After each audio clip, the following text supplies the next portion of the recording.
I fixed my tennis elbow without stopping my workouts, and here's how you can too. Rest doesn't fix tennis elbow, it just reduces inflammation. But you didn't get injured because of inflammation. You got injured because your wrist extensor tendons can't handle the load you're putting on them. And the only way to fix that is to make them stronger gradually and the right way. In this video, I'll show you exactly how to do that without quitting the gym. We use a 5-phase strategy to fix tennis elbow without pausing your training. And each phase progressively restores strength, movement, and tendon capacity. Here's how it works. Phase 1, deload and protect the tendons while maintaining training momentum.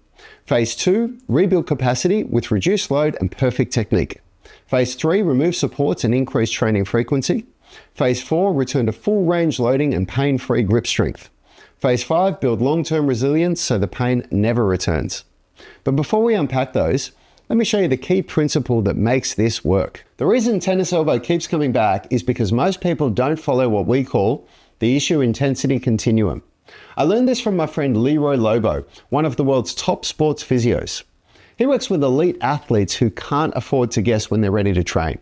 Here's how the continuum works. At the top, you've got your issue level, so how bad the pain is. So 10 is a serious injury, and 0 is no pain or injury at all. At the bottom, you've got your training intensity, how hard you're pushing in the gym. Now, that includes 3 things: range of motion, intensity or how heavy the load is, and volume, how many reps per set and how many sets per muscle group. Now, there's an inverse relationship between the two. So if your issue is a 9, then your training intensity can't exceed a 1. If your issue drops down to a 7, then your training intensity shouldn't exceed a 3. And if your issue is a 0, that's when your training intensity can be a 10. Most people rest until the pain goes away and then jump back in at full intensity. But the injury isn't healed, so the pain flares up again. That's the rest-reinjury loop. The solution is to match your intensity to the current issue level and progress it slowly. Hey, if you want to go deeper into this, I made a full video that explains the whole process step by step, links in the description. So rather than making that mistake of resting, waiting till the pain goes away, and then jumping straight back in at a level 10 workout and re-injuring yourself, follow the Issue Intensity Continuum. There's no one workout that's going to get you from here to here. That's not how training works. Through a process of periodization, each program phase will reduce the issue by 1 point. So you'll go from a 10 to a 9, a 9 to an 8, so on and so forth. So each program phase allows you to train just a little bit harder until eventually you get up to a 0 issue and a 10 out of 10 intensity with your training. Here's how. In phase 1, we deload, not rest. The most important rule in phase 1 is simple. Remove anything that causes too much pain. You can train to a 2 to 4 out of 10 pain. That's normal and expected. But if your pain is worse the next day, you went too hard and you need to pull back. With tennis elbow, the pain often fades during your warm-up. So by your 2nd or 3rd set, it might feel like it's gone. Don't fall into that trap. You must gauge the pain based on your very first rep of the first set. That's your truth. That's where you decide if the exercise is safe. And yes, the weights are going to feel ridiculously light. You'll feel like you're wasting time, but you're not. You're training your weakest link, the wrist extensor tendons. Right now, those tendons can't handle the same load as the rest of the upper body, and that's why they've failed. And this phase is where you start building them back up safely and methodically. You'll also be learning how to control your scapula properly. See, tennis elbow often happens when you can't retract and depress your scapula in pulling movements, because that overloads the smaller muscles and tendons in the arm. So this is your opportunity to dial in perfect technique with lighter loads so your scapula does its job and your elbows stay pain-free. Here's exactly what you'll do in phase 1. Remove painful movements like overhand rows or pronated grip pull-ups. Swap to exercises you can control, like ring rows with a neutral or supinated grip. Use hook straps to offload your grip and protect the tendons. Use parallettes instead of placing your hands flat on the floor. Avoid explosive concentrics or slow eccentrics. The sweet spot is a 1 second up, 1 second down tempo. Keep it smooth, keep it controlled, avoid quick changes in direction. That's what shocks the tendons. Now here's one of the most underrated steps in fixing tennis elbow. Finger extension work with rubber bands. You're going to strengthen your finger extensors, which supports the wrist extensors and are often weak and undertrained. And you'll pair that with grip crushing work to train the opposite side of the joint. Why? because we always train antagonistic muscle groups to build structural balance. This is a system, not just a bunch of random drills. Tennis elbow isn't just about inflammation in the tendon. It's tension through the whole chain. Your lateral forearm is probably full of tight trigger points that are choking blood flow and keeping you stuck. If you release that tension, you can create space for healing without stopping your training. Here's how to do it.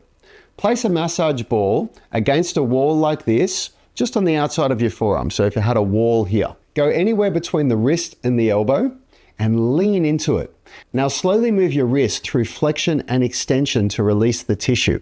Find 3 to 5 spots between your wrist and your elbow and spend about 20 seconds on each. One of the most effective things I've ever done for tennis elbow is this. It's called voodoo flossing, and it works by forcing blood in and out of the tendons to speed recovery. The first time I tried it, I could barely handle 30 seconds, but the relief afterwards was real. Tendons don't get much blood flow, and that's why they heal so slowly. But when you compress the joint hard and move it through full range and then release the pressure, you force the body to flush in new blood and clean out waste. It's like wringing out a dirty sponge and filling it with clean water. Here's how to do it. Use a physio band, aka a voodoo floss band, about 2 inches wide, 4 to 5 feet long. Start just above the elbow and wrap super tight down past the joint and then back up. Yes, it should feel uncomfortable. That's how you know it's working. Once wrapped, take your elbow and wrist through full flexion and extension. Flex both together, extend both together. Do 5 to 6 reps and then pull the band off. Blood will rush back in and you'll feel it. So by the end of phase 1, you'll be doing controlled pulling movements, hook-assisted training, finger extensor work, grip crushing, and refining your scapular control, trigger point release, voodoo flossing, and all of this adds up to one thing. You'll be training the real root of the problem without giving up the gym. All right, phase 2 is to rebuild capacity. In phase 2, you'll begin reintroducing movements that were too painful in phase 1, but now you'll do it with dramatically less load. So here's what that looks like. Add just 1 day per week of the reintroduced movement and perform only 1 to 2 sets. Use about half the reps you could normally do and keep using hook straps if needed. This isn't about testing your limits, it's about rebuilding from the ground up. Avoiding the painful movements doesn't solve the problem. You actually need to retrain those movements under safe conditions and gradually increase capacity. You'll also start wrist extension with dumbbells paired with wrist flexion. Now, even though wrist flexion isn't directly involved in tennis elbow, it prevents golfer's elbow, which often shows up next when your training is lopsided. And yes, you'll continue your finger extensor and grip crushing exercises, and these always go at the end of your upper body workouts. And you'll continue doing them until your symptoms are gone and have stayed gone for at least 3 months. Phase 3, we're going to remove supports. So now you stop using the hook straps, because by this point, your wrist extensors should be strong enough to grip and pull without too much pain. But you still want to build slowly. In this phase, you continue increasing load on wrist extension and flexion, so add more weight, add more reps if you can. Try to increase up to 2 to 3 days per week of wrist and grip work, if you can tolerate it. And keep improving scapular control and technique with every pull. And yes, you still finish every upper body session with finger extensor work, grip crushing work, every time until you've had 0 symptoms for at least 3 months. That's how you bulletproof your elbows, not just fix it temporarily.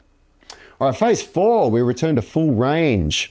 So now you begin testing the movements that were off limits before. So this includes pronated grip rows, barbell work, and full volume pulling sessions. Start slow. If anything flares up, you drop back to phase 3. This isn't weakness, it's smart training. Remember that you're not just healing, you're building your system to handle more than it ever could before. And phase 5 is resilience training. So now you lock it all in.